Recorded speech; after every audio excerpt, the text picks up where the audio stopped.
Hi, my name is Nina Lincoff and I'm here with Miami Today. We just interviewed Enrique M. Suarez, Postmaster Miami, Florida for the United States Postal Service. Enjoy the interview. The delivery side and the retail, and then you have the processing side, which is basically everything that happens in the background, to get the mail where it's supposed to go. Right. Most people only see really their letter carrier, which they're like the face of the organization, the brand. But there's a lot of people that work behind the scenes to actually get a letter from point A to point B, and no one ever sees that part, but there's a lot of people very dedicated and working to make that happen. We have training where they're actually basically, they're the face of the community. Yeah. I mean, if you ask my mom, my mom has traded orchids with the mailman.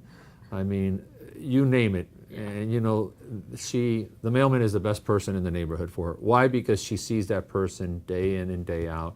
She can set her watch. And a lot of people, what is so special about this organization is that they really care about the community. Yeah. Recently we had a carrier in Coconut Grove who actually saved a lady's life. Yeah. And basically just knowing that there was something wrong, and I actually get emotional because a carrier will sense, hey, wait a second, Mrs. Smith isn't home today, something could have happened. They look out for their community because they know. Yeah, and it's funny because growing up, I didn't tell you this part, but when I grew up in Hialeah, my carrier that delivered to my area, I actually met him when I joined the organization. Really? And I ran into him one day and he says, I know you, and I didn't remember him. And he says, I remember you on your skateboard down the street. And he actually retired 40 plus years in the organization. Great. And a great person. And you could swear that my mother talked to him every day. He didn't speak Spanish and my mother didn't speak English. I don't know what they talked about. But they had a conversation, just trivial stuff. But Right. he was the face of, what we first coming to this country thought about, what America is. And that was very important, to us overall. When you get home, the first thing you do is probably check your mailbox. Okay? When you get home, you get the mail, you probably put it on top of the coffee table or the dinner table and you put it there. I get home, I see mail all day long. When I get home, I look through the mail, and that mail for a split second has your undivided attention. Right. You could look on your iPad or your computer, you could Google whatever you want, but there's a lot of things there that are competing for your attention. Right.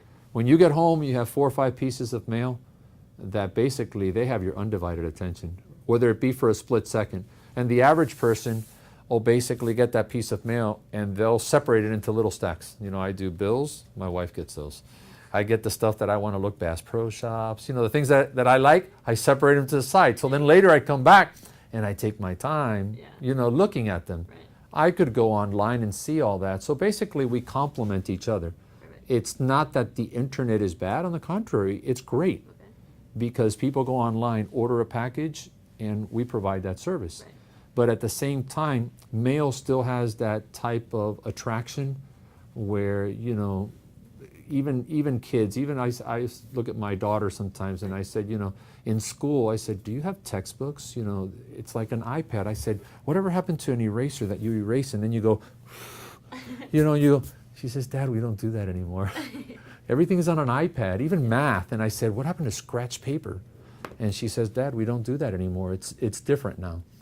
But even her and my son and stuff, I see that they have an attraction for mail. When something comes home and it catches their attention, they're like, hey, I want to keep that.